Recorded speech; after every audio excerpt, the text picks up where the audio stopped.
Hello, welcome to Brap Life. I'm Angel, and this is episode 22 of the podcast. In this episode, we talked to Conor Hennesy.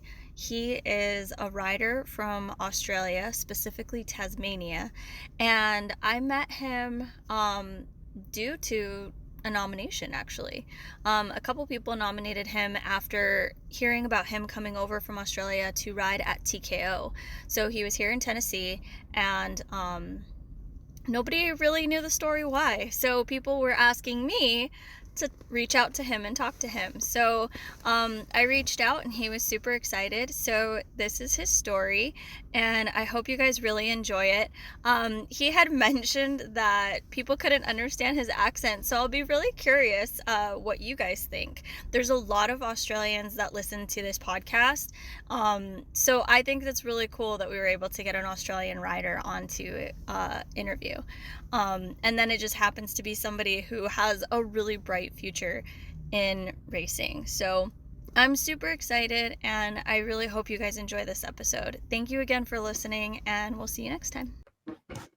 So welcome to Brap Life officially. Yeah. This is really cool. I'm super stoked. You're our first person from Australia. And it's really kind of awesome because since the first episode of this podcast, I've had people from Australia listening. So it's super cool. It's like Australia listens almost as much as the US does. So That's pretty cool. Yeah, yeah. that's cool. Considering I didn't know anyone from Australia prior to starting this, I thought that was pretty awesome. I was like, this is pretty cool. Yeah, it's pretty cool how the word spreads pretty quick. Yeah, it's pretty awesome. Yeah. So, speaking of the word spreading, so I found out about Conor because he was here in the States for TKO. He came over and I think you were on an e-bike, right? I was, yeah. I raced Yeah. TKO on the e-bike, yeah. Yeah. Yeah. Okay. And so I had some people basically nominate him to come on the podcast. So, and thankfully he said yes. So Yeah. I think That's this pretty is cool to this. get to share the story. Yeah, exactly. So let's just jump into it. Let's start at the very beginning. How did you get started riding in general? Um, well, I live in Tasmania, Australia, so the little island below Australia. So I used to live in Queensland when I was born in Mhm. Queensland, and I rode a small bit when I was younger. Some mates had some bikes, so I'd ride theirs, and we ended up getting a couple bikes, but nothing major, just ride once or twice a month. I was big into Mhm. soccer, so I played lots of soccer, and then we done a trip around Australia and ended up in Tasmania. And I got a bike kind of during COVID, Mhm. and done my first race during COVID, and yeah, since then kind of been hooked on it. So I gave up the soccer. I just got a bit sick of soccer during COVID with all the rules, and you couldn't do this, you couldn't do that. Whereas biking out in the bush and nothing to worry about. So I got a KDM 85 and started racing since then. So I've only been kind of racing for 4 years now, or 3.5, 4 years. So properly riding Okay. probably 4 years now. So yeah, it's pretty cool. It's a big life change, but really, really good. And kind of what was your bike progression from there? Like, where did you go from there? I went from a KDM 85 to a Beta 200 Mhm. and two stroke, and then Sherco helped me out a bit the year after for I got a Sherco 250 two stroke and was on them for uh, I think a year or so, and Mhm. then now I'm on a Sherco 300 two stroke, and I have a Sherco 300 four stroke for the enduros. So I ride. Nice.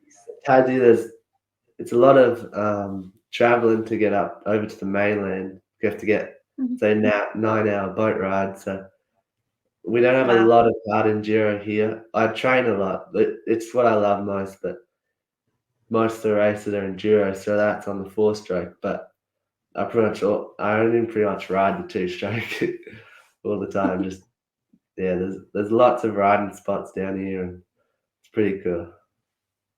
So in Tasmania, like, well, how did you get into hard enduro, first of all?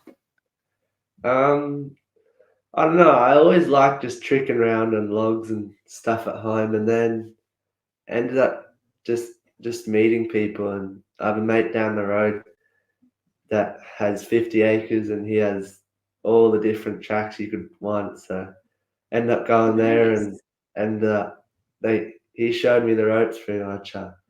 The first day I was he was pulling me up everything, and yeah, wasn't enjoying, but now I'm loving it, and yeah, that's what I love to do now. Hard enduro.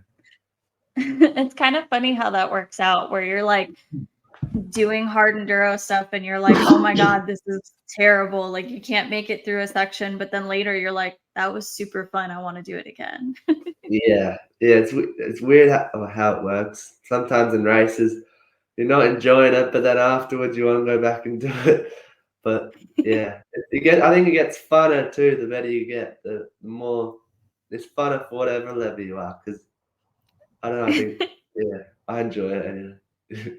Yeah. So, what class do you race? Gold down here. It's gold class. That's the highest Okay. class, whatever that would be. So, it's But like pro. yeah, kind of yeah. Okay. So I haven't done many big races, but I've been doing the Tassie races, and we have a pretty good dude down here, Tom Woodhouse. I think he finished 5th in Australia last year. So yeah, it's cool to get Nice. to ride with him, and yeah, it's cool. It's good fun. And then the end of the year, I think in 6 weeks now, I'm going over to the mainland to do a race called Wildwood Rock Extreme. I think Hmm. South Americans would know. I think Graham Jarvis and Wade Young and stuff have raced it, so that should be good. Nice. It's good to see where you are and where you are in the whole thing. Yeah. Yeah, that's awesome. So, how the heck did you end up in the States for TKO on an e-bike if you're on Um, Sherco? it was a bit mad, but the guy that it wasn't just the e-bike was a kind of custom built e-bike. So his name's Jeremy Webb. He's Hmm. down the road from me, and we ended up meeting from riding and stuff. But he he ended up building um, this e-bike, and is using a 2018 KTM 350 gearbox. Only had first to fourth gears, Hmm. and with custom billet cases and stuff, and using I think Suran batteries and stuff, the EBMX Hmm. battery and controller and stuff. So actually with the Stark subframe, so that's why the bike looked like a Stark. But so use the Stark plastics, but so it has a Hmm. clutch and everything. So the bike was just like a normal dirt bike. It was pretty cool. But yeah, I call him the mad scientist. But we were up track marking one day, and he kind of just said to me, he said, "I'd like to race TKO," and I didn't really realize he was being serious. But yeah, he ended up actually wanting to do it. So we ended up going over there. But I was talking to Will Reed, and I met him at the Super Enduro that was at last year, and Hmm. um, he was kind enough to let us stay at his place at the Oz Ranch. So we went over, myself, and me, Dad, and Bill, my younger brother, went over, Hmm. and yeah, we stayed at the Oz Ranch, and we went there 2 weeks before Tico. So we bought a KDM 300 two-stroke because that's what we needed to use the swing arm and triple clamps and all that. And we brought suspension over. So Hmm. Will gave me some contacts of some guys that was pretty cool. So we went. I rode for 2 weeks before the race, and Hmm.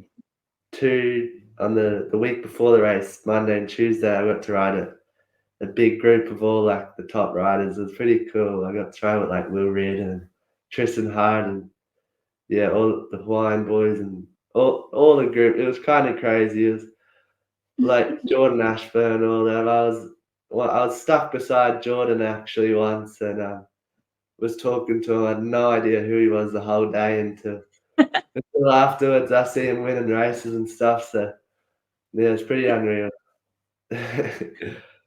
That's pretty awesome. TKO was a really interesting experience. It was my first time going this year, and just like seeing everybody like mingling and like it was really awesome because like some of these people I've been following their careers for a while, and it's just like so cool because they're right there all of a sudden.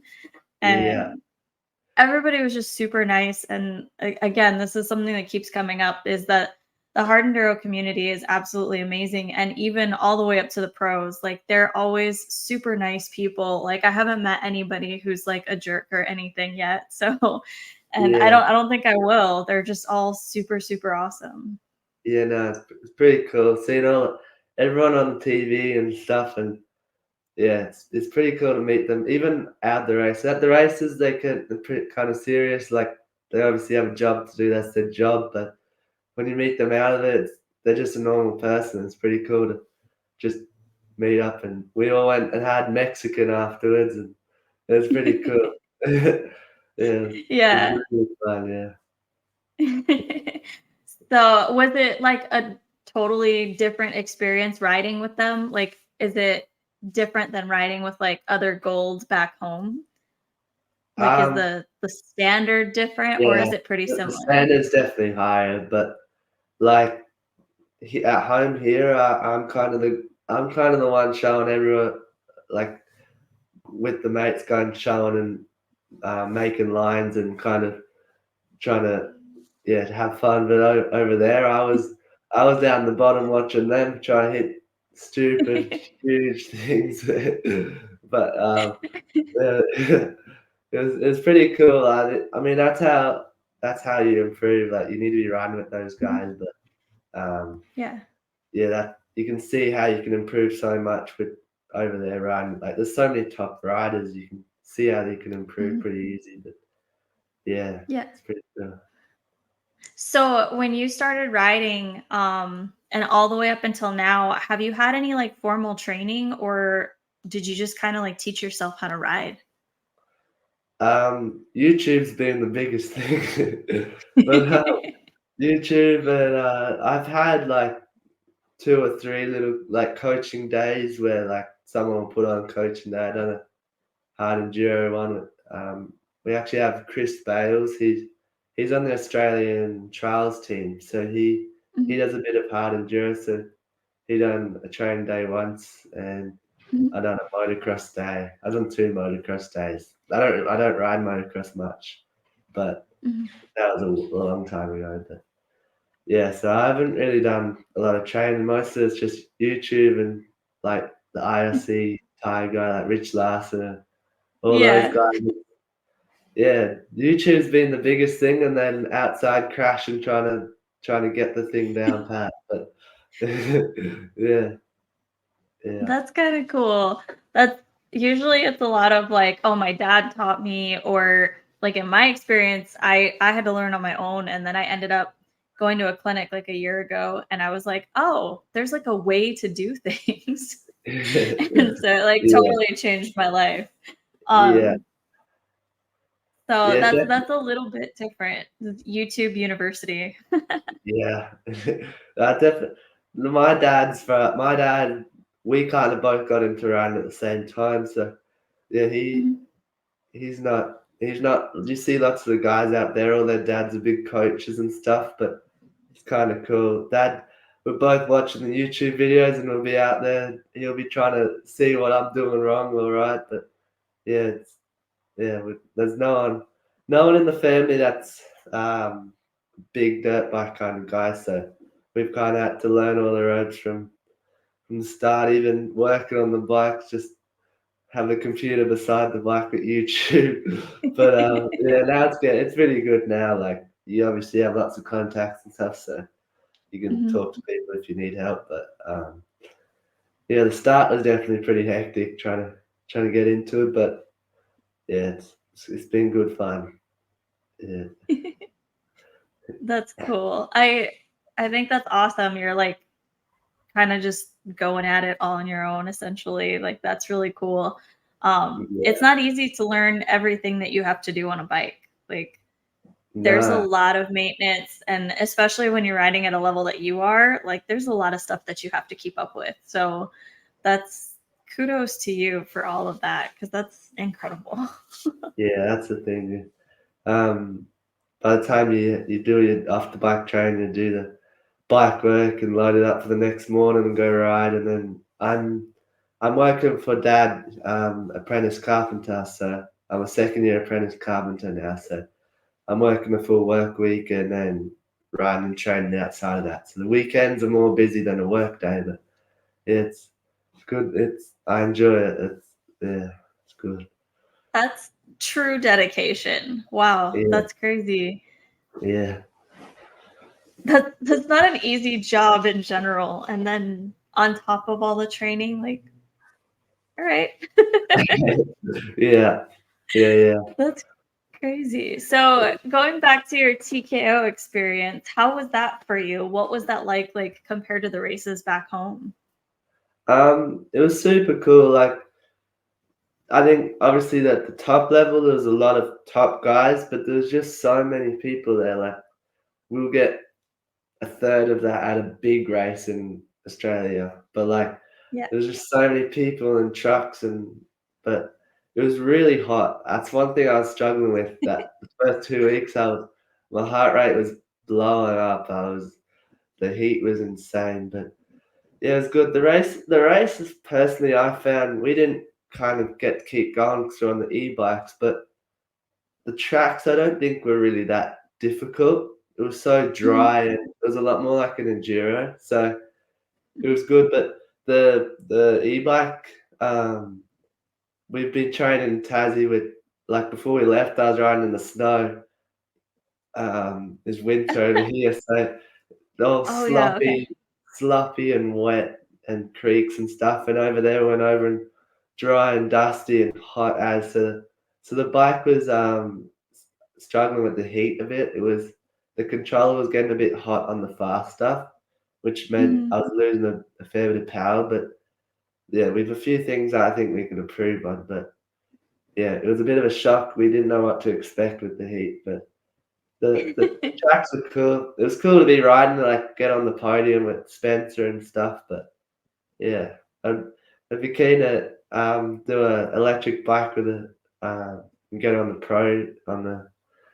the pro tracks or something and do some of the big courses. That'd be cool. That would be crazy. Yeah.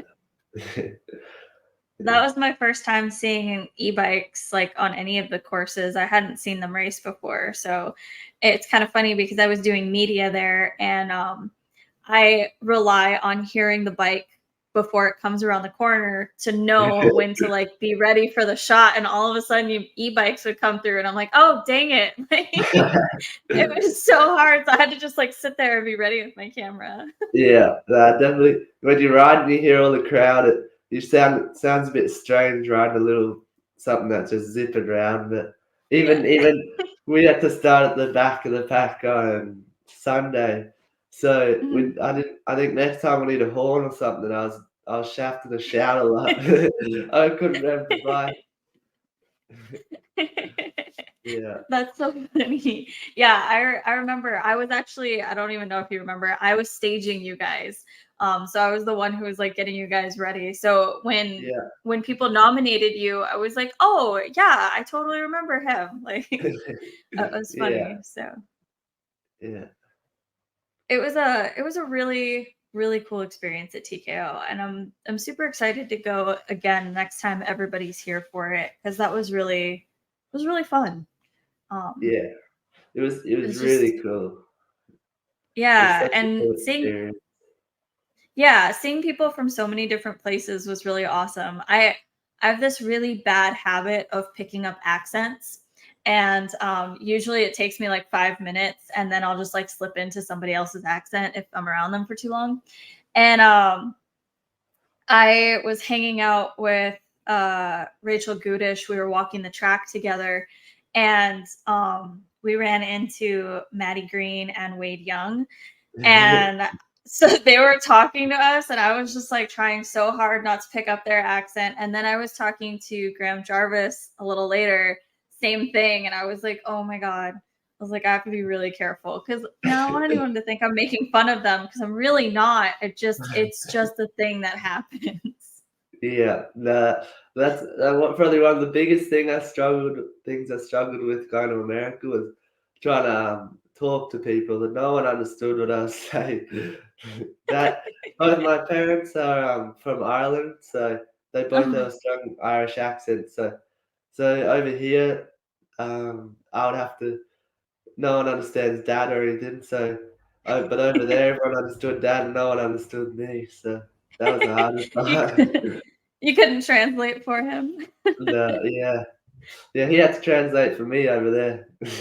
Oh, that's so funny. It's really funny. Is that like really common in Australia to have people from Ireland there? Because I know a girl and she's from Ireland and lives in Australia. Yeah, there's a few of them. There's a good few of them, yeah, but I haven't met a lot of them. Most of them are older, like, most of them come out backpacking, but so you might probably meet them Mhm. when they're a bit older, but mum and dad have a fair few friends, Irish friends from over there. Yeah, it's good. I think it's so funny because I've been friends with her now for a couple months and we've had a few chats and she's just got the best accent because she's from Ireland, but she's lived in Australia long enough to have just like a little bit of both accents. It's super fun. Yeah. Yeah, I don't think dad's lost any of his accent. Well, and then the thing about being here in Tennessee and like this part of the United States is that they have a lot of an accent too here. So like sometimes like I'm not from here. I'm just living here right now because I'm working here. When I first moved here, I had a hard time understanding people and I was like, what did you just say? And then now, like I said, I've picked up the accent and I have a really hard time not slipping into it.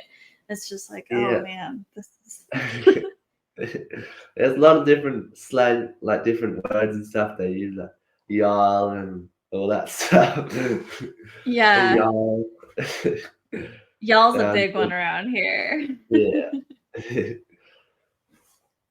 But there's so funny. Like the slang everywhere is just totally different. Cause like I don't remember what the heck it was. Um I was talking to Radford Chug, he's from the UK, and he said something the other day, and I was like, what? I did not understand what he was talking about at all. I had to like actually ask him because I was like, I don't, that might be a normal word for you, but I don't get it at all. Like, I don't even Yeah. remember what the heck it was. I just remember being totally stumped about it and going, oh yeah, that's like not an American thing.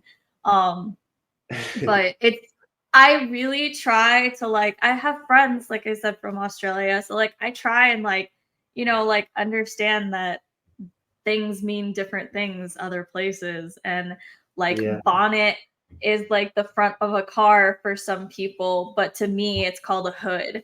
And Yeah. so it's just like I'm like, what is that? Like that's what? Or like the Yeah. boot is the trunk.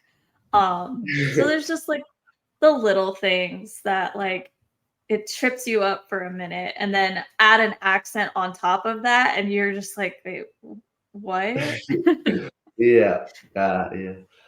It was, it was a pretty cool experience. Even the shops and all that, like Walmart, the next level, like huge compared to here. But Walmart's like an American experience. You have to yeah, go to Walmart and Bass Pro Shop. That's the other one that you have to go to. So next time you're in the States. we drove past one, but we never went to one. But yeah, it was huge on the outside. But everything over there is Mhm. just huge. Even all the trucks, like the cars, all the Chevys and all that, just huge. Yeah. All the rigs that rock up to the races. If you rocked up to Mhm. a race here, yeah, Mhm. you get some pretty dirty looks, I reckon. Everyone's at home swagging it and just camping, and over here you rock up with the whole house. I can imagine rocking the whole house. Yeah. Ah, That's it so was cool. funny.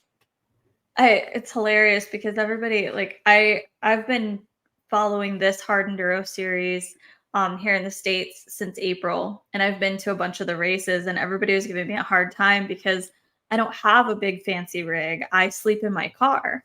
And so it was really funny when you said that. And I'm just like, ha, maybe I'd fit in there. Yeah, you would. Yeah, we when we went over, we hired out this big truck, like camper van, this huge Mhm. thing. But we thought that was massive, and then rocked up to the races and was still tiny compared to everyone else. But if we had that over here, like you would never see one of those over here. Yeah.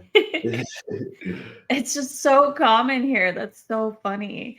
People just Yeah, get decked out. I guess that's just they like you do. said, it's totally an But American thing. We're all about our luxury.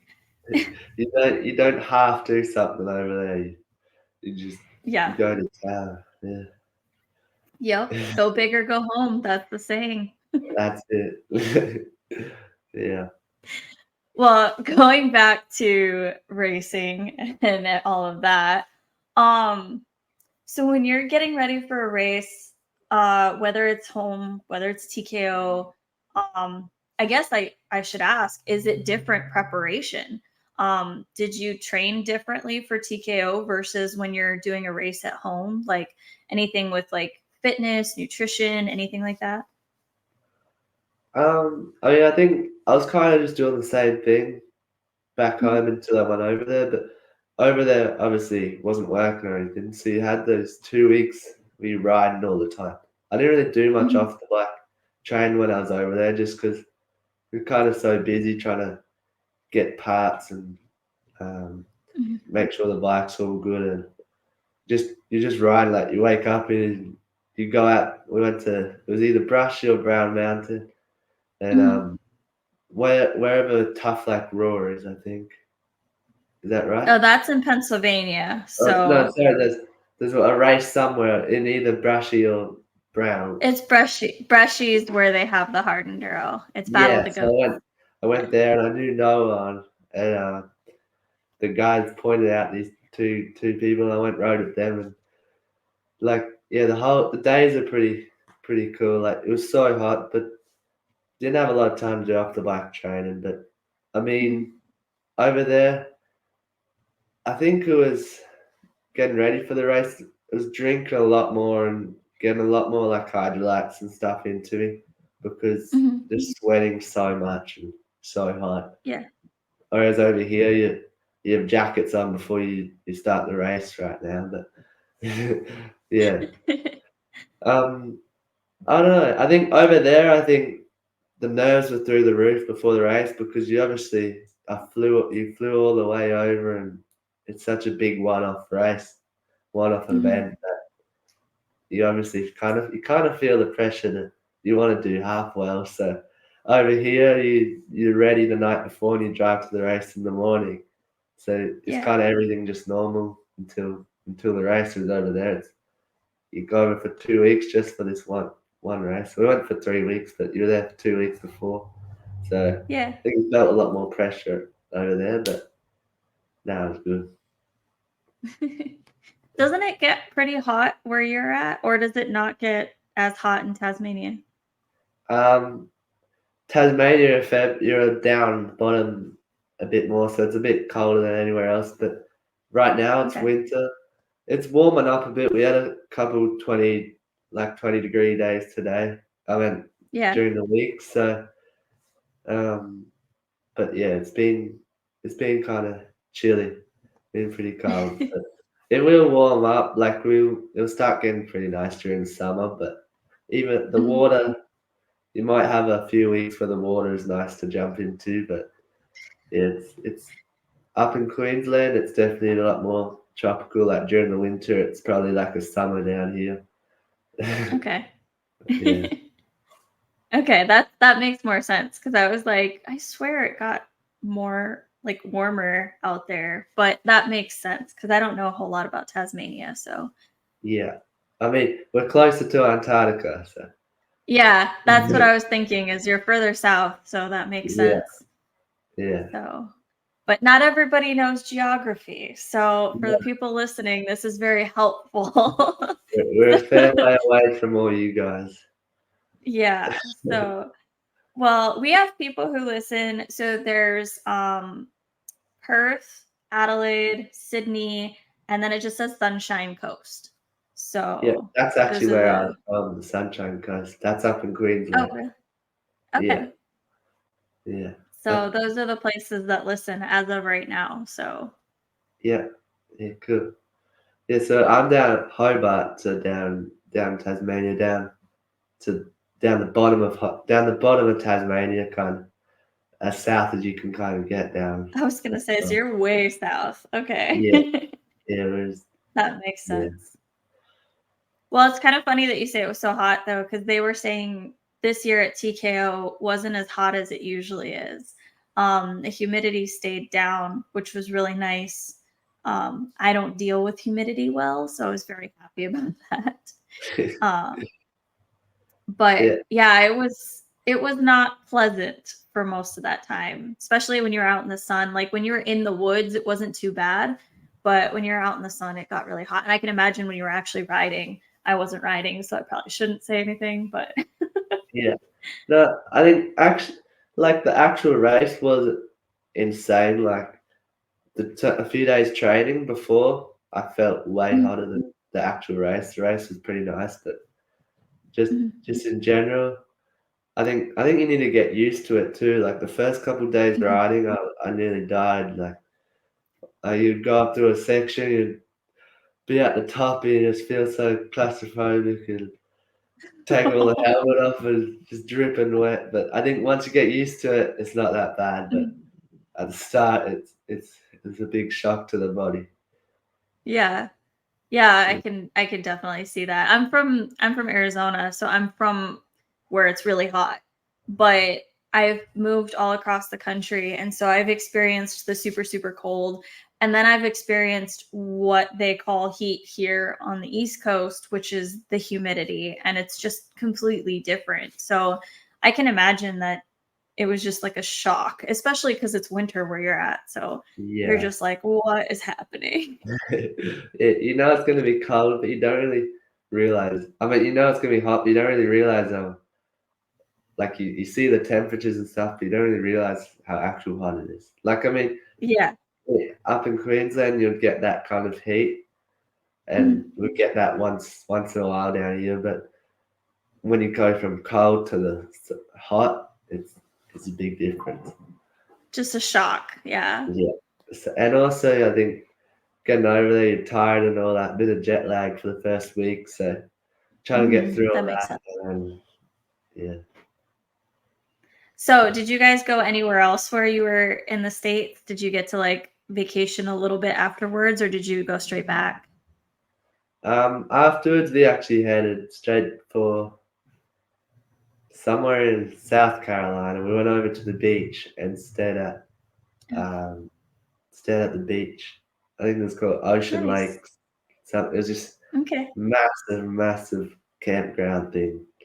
Um, it was huge, but that was cool. We stayed there for a few days before, and then we headed back and dropped the bike off and got ready to head back home. But yeah, we done gone over to Tennessee. We went through the some mountains, snowy mountains or something. So we Mhm. done a small bit at the end, but go like during the first 2 weeks, we didn't do a lot.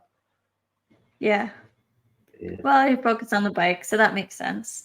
yeah. Have you traveled a whole lot other than that for races, or was this, like, the furthest that you've gone for a race so far?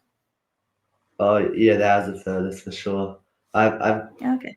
um I've done two mainland races on Australia, but in Australia, but like I've never flown somewhere to go ride. It Okay. was a lot different to anything else. Would you do it again? I would for sure. I'd love to do. But obviously, yeah. I don't know. Like next year, maybe, probably not. But the year after, probably. But I mean, it all depends. Like if someone if someone was to help me out again to do it, I would, Yeah. but it's not cheap to go over there, so but Yeah. I'd if you won the lottery, I'd be over there all the time, but yeah. Yeah. Is there anywhere else like in the world that you would want to go if you could ride? Like if I told you all expenses are paid, you can go anywhere in the world, where would you want to go? Um, I don't know, there's so many cool places. I think in America and, like, Europe, once you're there, you can just drive wherever you want, Mhm. but I don't know. Um, there's videos of everywhere that look cool. New Zealand looks pretty cool. The riding there looks Mhm. cool. Erzberg looks cool. Romaniac looks cool. Yeah, it all looks cool. I don't. Yeah, I couldn't I actually say a place. Probably. I don't know. Probably. Yeah, I couldn't tell you. Probably. So anyway, I'll be happy wherever I go. You're like, "Just pick a place and I'll be happy." Yeah, that's it. That's funny. I get kind of the same way. I've been asked this question multiple times, and I'm just like every time it's a different answer because it's just kind of like what you said, like I've seen videos of places and so it's like whatever I've seen that's most recent. Like right now I'm seeing all of this stuff for the Sea to Sky race in Turkey and so I'm like Actually, that that looks looks really cool. cool. Yeah, that looks Yeah. very.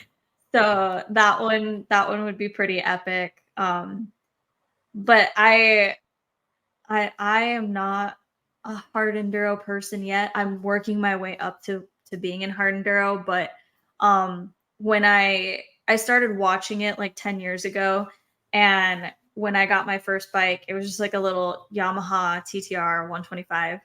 And I got my bike and I was like, "You guys, I'm going to go to Erzberg one day." It was it's totally lame because this was just a couple years ago, so it's not like I was a child. So, like, um, but I do really wanna go, and actually my friend from Australia, she has been to Erzberg a couple times, and so she was telling me about it, and she's like, "You absolutely have to go at least once in your life." She's like, "It is completely, like, amazing." So, she's convinced me and I have to go. It was really hard. Yeah. I'd definitely like to do one day do all the races, but yeah, for now, keep training in Tassie and see what happens. Yeah. Yeah. That would be really, really cool to see you, like, on that side of things, like, that'd be awesome. But, I mean, you've gotta start now, I mean, you've now raced in the States, so, Yeah. who knows? Yeah. I think once you do it once, it definitely makes it easier the second time. You had no idea what to Yeah, expect, so now we know a fair few people over there, and you kind of know what you're doing the second time. The first time's always a yeah, bit of a tester, but yeah, exactly. That's yeah, awesome. So when you're, like, going through a race, like I said, I'm getting into hard enduro, I'm at the point where I've graduated up to a full-size bike this year. Just to give you some background. yeah, I am a very small person. I'm only 5 feet tall, and I'm on a full-size bike that is not lowered. Um, yeah.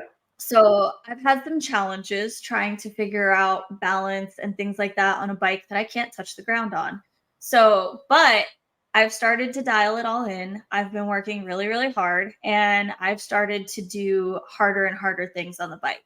And so my hope is that next year I can ride at least one hard enduro race. So being as somebody who's new and knowing that there's a lot of people who listen to this podcast who are newer, um, what are like some of the ways that you get through challenges when you're like in a really hard section in hard enduro? Like if it's mindset or just like a specific setup of your bike or anything like that, like kind of give us a little word of wisdom. Um, yeah, I think mindset is huge. I think Mhm. like especially hard enduro. I've one thing I really struggle with is mindset. Like this bit off topic, but like races that you just go to and I psych myself out of it way too much without realizing it. And then you just struggle so much. Like Mhm. for example, there was Kosciuszko Killer. My heart rate was around 185 or 6, like kind of max in Tassie doing training. And then I Mhm. went over there and it was like a half an hour kind of sprint, one lap. 45 minutes, sorry. I got two laps in, sorry. And Mhm.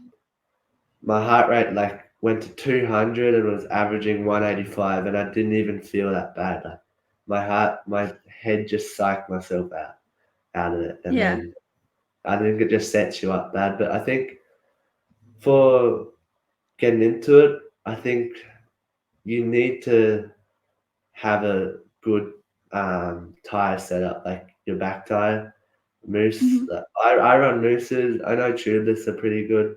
Like you have the Mhm. freedom to make it hard or soft, but have a soft moose with a soft tire. Like I drill the mooses and shave the top of them. So Okay. the reason for shaving the top is you kind of have a little gap in between the moose and the top of the tire that already there's nothing actually there, and then Mhm. the holes just soften it right up. But I've hopped on bikes with people struggling and the back tire hard and not gummy or anything, and yeah, you don't have any real chance if you don't put a bit of effort into getting a soft tire. I think it's one of the huge things that people overlook and kind of say, oh yeah, I'll be right. But I think if you want to do half fill, I think a soft setup for hard enduro is definitely really important. Okay. Good to know. Uh, And what about like when you get to like a really hard section, like how do you push through? Like um, I think I think sometimes you can rush into something and just hit it, and then you spend twice as long trying to hit it. Whereas sometimes you're better off have a look, set up, see which is the best line, and pick your line before you actually hit it. And Mhm. yeah, when you're in it, I think some people start getting angry and kind of going, and then you just make a huge hole. Whereas Mhm. I think you kind of see where your back tire is, see if you need to move anything, maybe try and get it once instead of trying to hit it 10 times, half doing it, if you know what I Okay. mean. But yeah, I think just slowing up and doing everything once and good instead of 5 times and half, if you know what I mean. Yeah. Yeah, I don't know. Okay. I don't know if that makes sense, but yeah. It kind of does. It's kind of like when people say like, well, at least when you're practicing, right? Like perfect practice makes perfect. And like so making sure you do it right. And I guess what you're saying or what I'm understanding for in a race is to like make sure you do it right the first time and Yeah. like And you okay. save Yeah. a lot of energy doing that too. Like if Yeah. even if you spend 5 more seconds looking at it and Yeah. hit it once instead of turn and hit it, and you might lose 20 seconds because you didn't Have to actually do it do it. again or But something. Yeah. that's when it gets tricky when you're trying to race and you're then trying to go quicker and quicker. That's when you have to start reducing that time, which is where like the top guys are super quick. They don't need to think and they get everything first time, so they'll turn and hit it straight away. Whereas I'll turn, have a quick look, and then hit it. And those few Yeah. seconds add up to minutes and minutes at the end of the race. Mhm. Yeah. Okay. That makes sense. So when um you said you do enduros and you do hard enduro. Do you have like a different well, you said you ride different bikes for it, right? Yeah. So I have a 304 stroke for the enduros and a 302 Mhm. stroke for the hard enduro. So I've actually, to be honest, lately I've only been on the 2-stroke and been riding the 4-strokes only at enduros, so it's kind of hard to expect to improve if you don't actually ride much enduro. But the last 2 weekends, actually, I've went out and done some motocross at a local motocross track.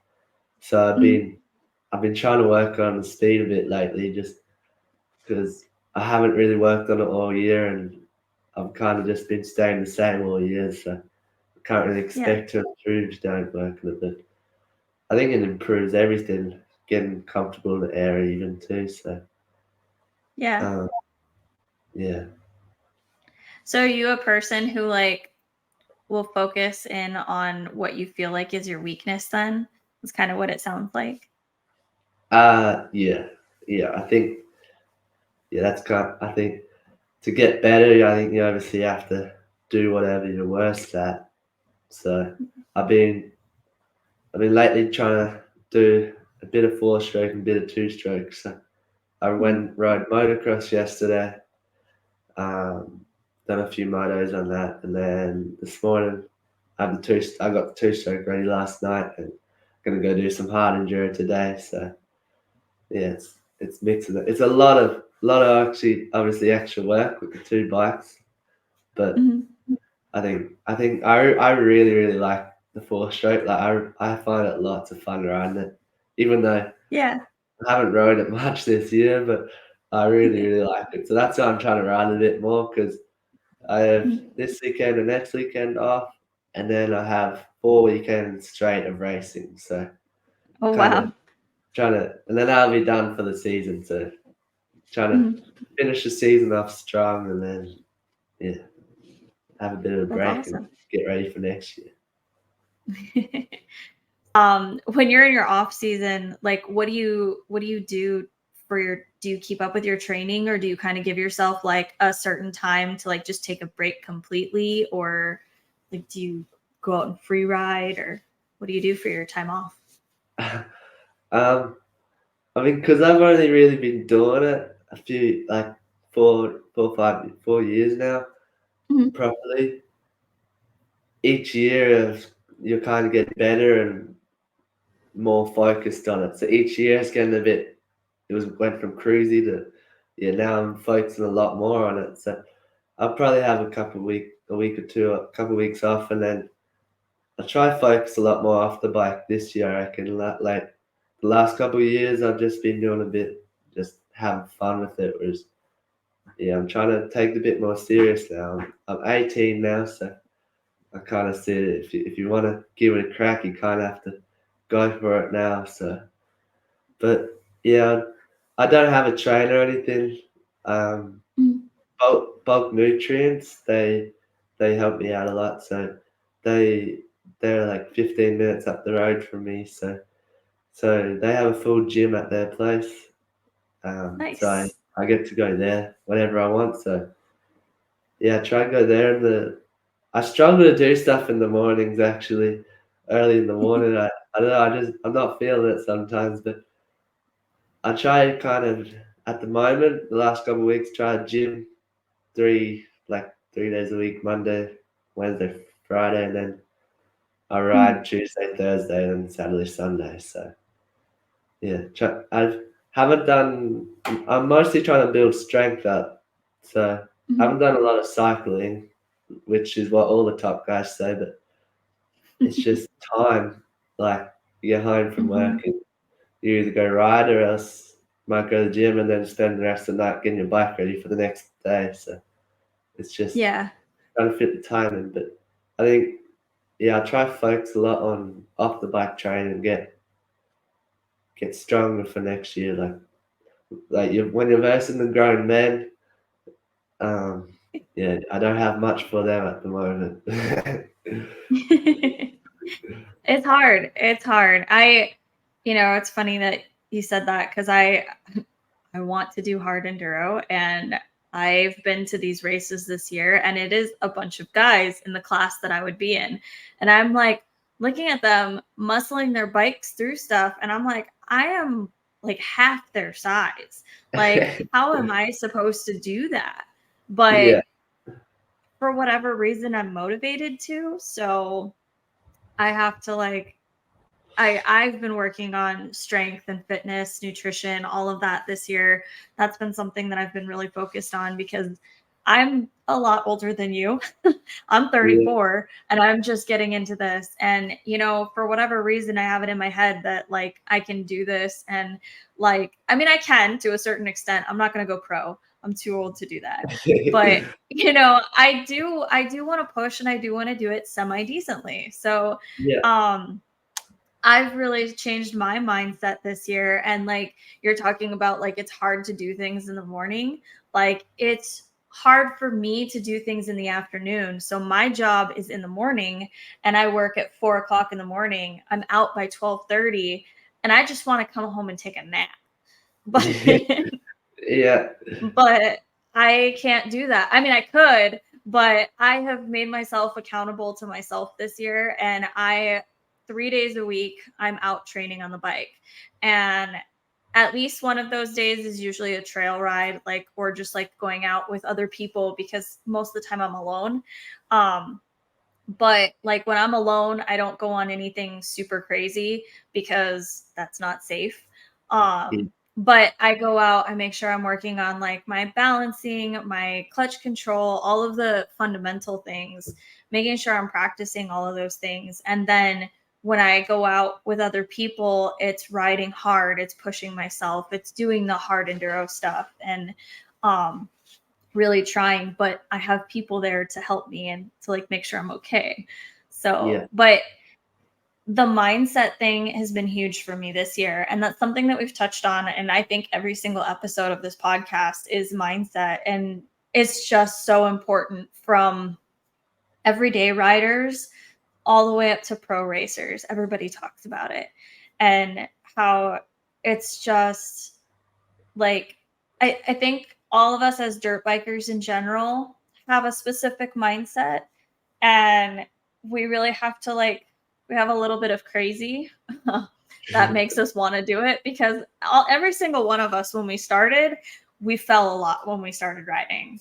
Yeah. And like something weird happened in our brains that was like, hey, this is fun. Let's keep doing it. And then there's this whole group of us that's like, hey, fun, like fun is falling. Let's do hard enduro. So like Yeah. it's Yeah. I don't know like what goes on in our heads sometimes that yeah. we all seem to love it. Yeah. It's that type 2 fun we say. It's type Yeah. 2 fun because it's like during the fun, you're not actually having fun. But then later on, you look back at it and you're like, oh yeah, that was really cool. Like I want to do that again. Yeah. I think I that's think pretty also awesome. when you're stuck out there and there's a hard section, Mhm. it's like everyone else is gonna have to hit it too. So that like we have the insane ride, which is in Tasmania. It's actually coming up in a few weeks now. So that's a big, long day. Yeah, last year that broke me a fair bit. It was just a long, hard slog out in the bush and just just eyeing up, putting there's stuff in there that you don't want to hit, but you have to hit it, and then you do it, and then afterwards in the pub, not that I'm drinking or anything, but you're out with at the end of the race and everyone's Mhm. celebrating. Yeah, everyone's saying the same thing, so I think everyone's gonna have to hit it at one point. Yeah. It's that camaraderie. It's like you guys may be competing against each other, but you all hit it. Like you all had to go through it. So Yeah, I think it just like it's just I don't know. It's just cool. I don't like race right now, but I've done some pretty hard stuff and I had some friends take me on this trail. They're both really good riders. And bless them for taking me. Um we ended up down this trail. It was marked extreme, but we didn't know it was called extreme. And we were told that it was pretty chill and that there was like a couple little rock gardens, but that it wasn't anything too crazy. And then we got in there and it was like the whole thing was rocks and like rock garden almost the entire way. And I had never done a rock garden before. So I was like struggling. And I was like, oh my God, I don't know what I'm doing. Like, no, like I can't. They both coached me through it and like, they're just like, make sure you're looking ahead, like do this with your body, like put your weight here. And I was like, okay, all right, this is ridiculous. Um, but it was really, really fun. And they both made it through like fairly easily. Um, but it was very, very hot. And we all ran out of water because this trail was only supposed to be it was supposed to be short. So it was supposed to be like, I don't know, like 5 kilometers. And it wasn't supposed to be long at all. And like 15 kilometers later, we're still on this trail.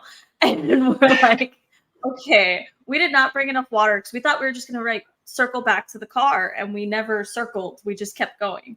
So by the end of it, we were all just so tired. But um, we ended up getting to this like, it's like a rock wall and it's like 15 feet up. And I've never done that before either. And I was just like so tired. I was like, you know what? I'm just going to do it and I'm going to make it and it's going to be great. And I just somehow made it up and it was so cool. And the GoPro died right before it. So I have no proof that I did. But it was really cool because later we're all talking about it. And, you know, again, bless them for taking me. But we all did struggle through the same thing. And we did it on our different levels. But it was still hard for all of us in our own way. Yeah. You know, them because they were helping me and then they had to go through it themselves and then they didn't have water. And then me because I was just like, oh my God, what am I doing here? So it's all kind of relative, but having that camaraderie, you know, I just think that's what pulls all of us together and just what makes the community the best because even if like me as a spectator at a race like TKO for example, I can see how hard it is. I've been through stuff not exactly like that but stuff that's similar, so like I can empathize and like I know how much you know you guys are embracing the suck essentially. Yeah. And like I think that that's the coolest, but I think that's why hard enduro fans are so crazy and like we're all so excited for you guys when you guys get through some really hard stuff because we're like, dude, that was gnarly. Yeah, having the fans at TKO was definitely different. We don't really have that over here. Is not enough. Like you go to a race, is not as well known as a big world championship over there. So it was Okay. cool having all the fans, and definitely gives you a bit more energy and motivation. Yeah. Yeah, we were one of the other podcasts we were talking about gets in rodeo and I think last year they had like 10,000 people at it. Um So basically, like the whole course was just lined with people because there was so many people there. And I was like, can you imagine what the energy would be like? Like, how It would cool be would you cool. feel just going through the whole thing? Like people just cheering the whole time. Yeah, yeah, that would be really cool. I think it's cool. I think it's cool to see that because hard enduro we don't really get a lot of people, and especially Yeah. for the money in it and stuff. There's nothing in it, like really at the moment, and I think that's what we Yeah. need to grow the sport. So I think over Yeah, here definitely. too in Australia, I don't know about America, but like we're really struggling with insurances and all that stuff, like for the Hmm. racing, for the clubs Hmm. and stuff. So like there's all these things where some races you can't have spectators and stuff like that. So puts a bit of a dampener Interesting. on the races, but Yeah. it's good. That's really interesting. I didn't know that about the insurance and stuff. I from what I understand, um, insurance is easy to get for events here if it goes through like the national association. Um, that was my understanding. That could be wrong, but Yeah, from the things that I've been told, it's like people can get insurance for like a specific event, but then they can't maybe get insurance for like covering like daily trail rides at the same property because that's a different kind of insurance. But the national stuff here takes care of the event. So I Yeah, think it's a little bit more of the opposite for us.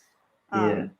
So it's really interesting to hear that as a issue for you guys. And because like you go over in America, and it's like Mhm.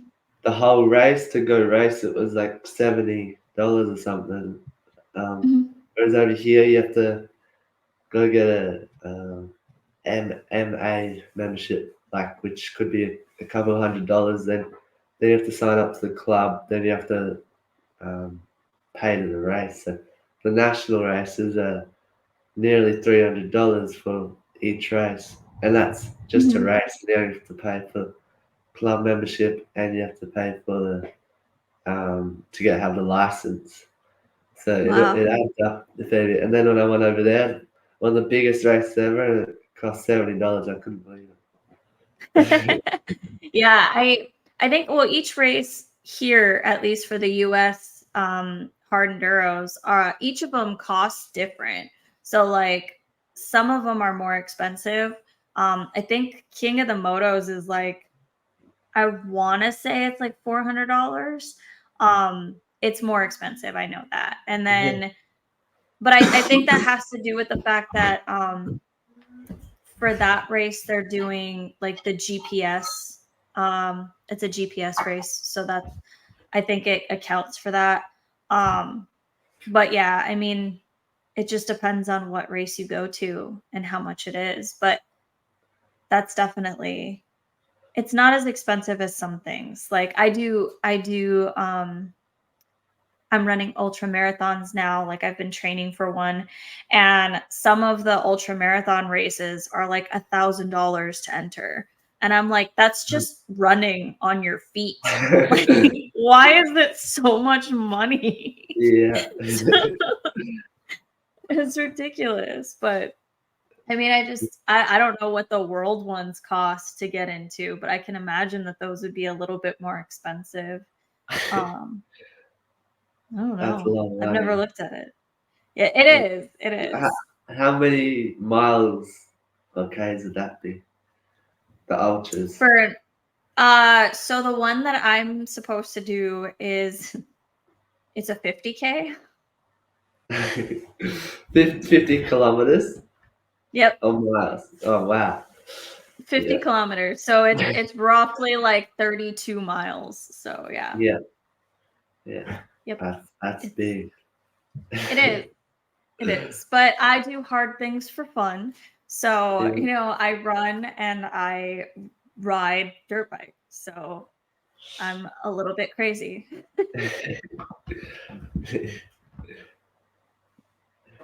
But it's like I said, I've really changed my mindset in the last couple years, and in this last year alone, it's just been like leaps and bounds different than what it used to be. I didn't grow up playing sports. I didn't grow up riding bicycles or motorcycles or anything like that. Like I didn't get into this until I was way older. And so for me to be doing the things that I'm doing, or even attempting to do the things that I do,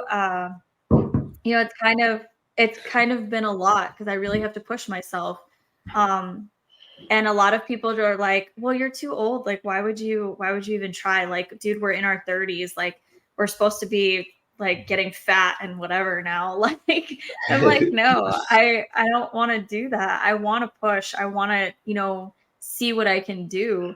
And it's it's really changed every aspect of my life to change how I think about just the training because like it teaches you like a resilience that you can't find anywhere else. If you push and you can push through really hard sections and like things that you just want to give up when you're out on the trail and you're like, "Oh my god, like I cannot do this."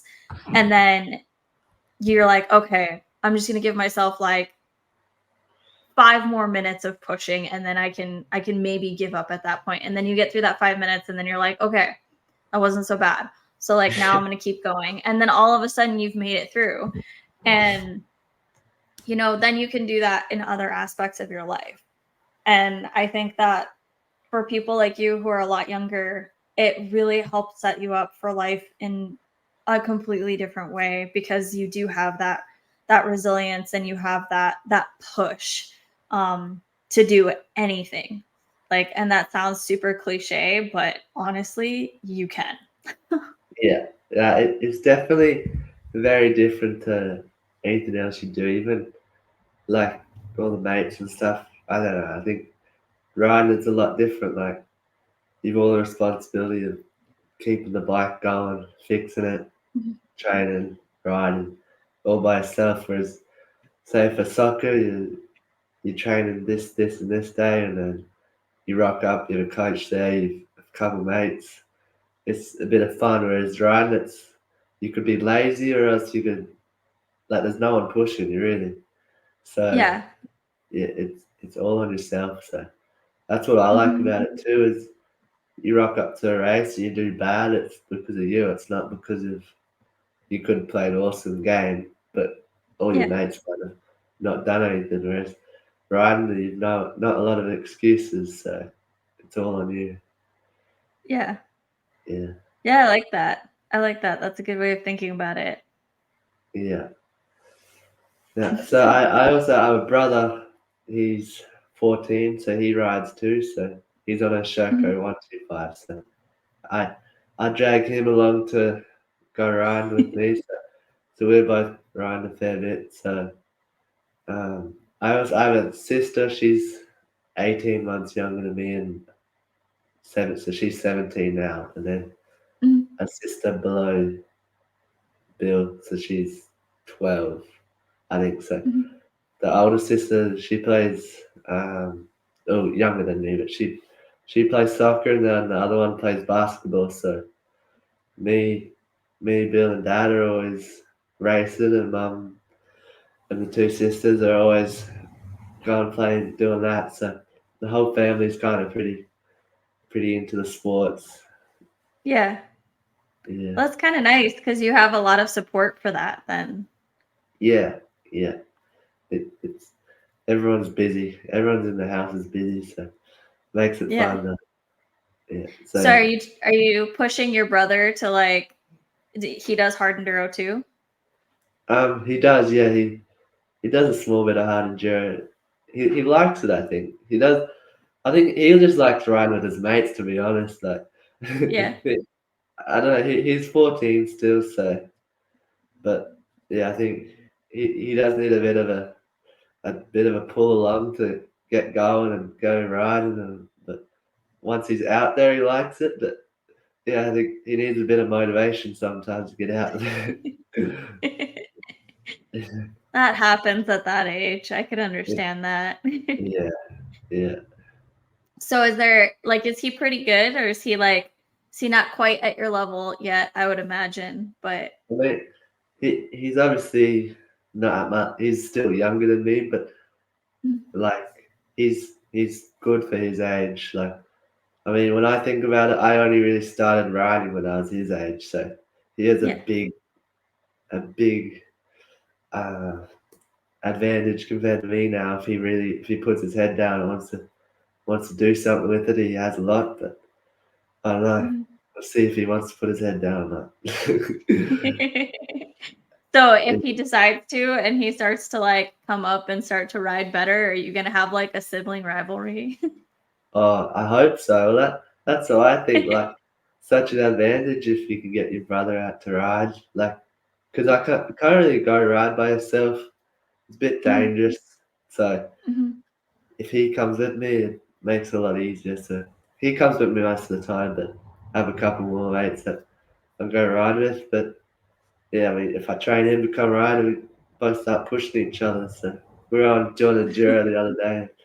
You cool, like banging bars with him and stuff. So it makes it a lot of fun. Yeah. Gives you a Yeah, little more push. Yeah. yeah, exactly. Yeah, That's like, it's cool to cool. see the bright moors and stuff. The both Hmm. brothers, they go ride. So Yeah. I think big advantage having a brother. Yeah. That's Yeah, cool. Oh, I like that. yeah. Well, that's awesome. I think that that's pretty much everything that I had. I guess at this point you can just give a shout out to anyone you want and give your thank yous, whatever you want. This is your time. Um, yeah. Uh, Obviously, thanks to everyone that helps me ride and I go ride with, and a few sponsors like Sherco Australia, Chad's off-road suspension. I really like Mhm. his stuff, so he helps me out with suspension. Bulk nutrients. My dad, my mum. Uh, uh, shoot. Productivity bootcamp, power motor group, uh, and then go back. Yeah, there's a few places that everyone that helps me out makes a huge difference. So thank you. But yeah, so next season it's cool. I'm keen to see what happens. Not sure what will happen next season, but yeah, I don't know. Still gonna start looking for sponsors now. So yeah, see what Yeah. happens. That's That's great. I'm super excited for you. This is really cool to like just be finding out about you when you're like starting to push really hard. And I mean, you've obviously been doing this for a little bit, but with this being like your first time at TKO and everything, I feel like this could be a turning point for you. So it's Yeah, cool to I don't know. see what's I'm coming. Yeah, I think TKO is definitely an eye opener. See, motivated me a lot, and I think it Yeah. did get a bit of talks going. But yeah, I liked it. I'm keen to Good. do it again sometime. See how far I can go. But yeah, it's good. Yeah, that's awesome. Well, if I can get started in hard enduro this year, then you can go super far because I told you how far behind like I am and to be able to get to where I am, if I could push that hard, then like you can definitely push and do what you want to do. So, Yeah. Thank you. Thank you. yeah. Well, thank you so much for giving me your time, for coming out here and talking. I know it was kind of weird because like you don't really know me.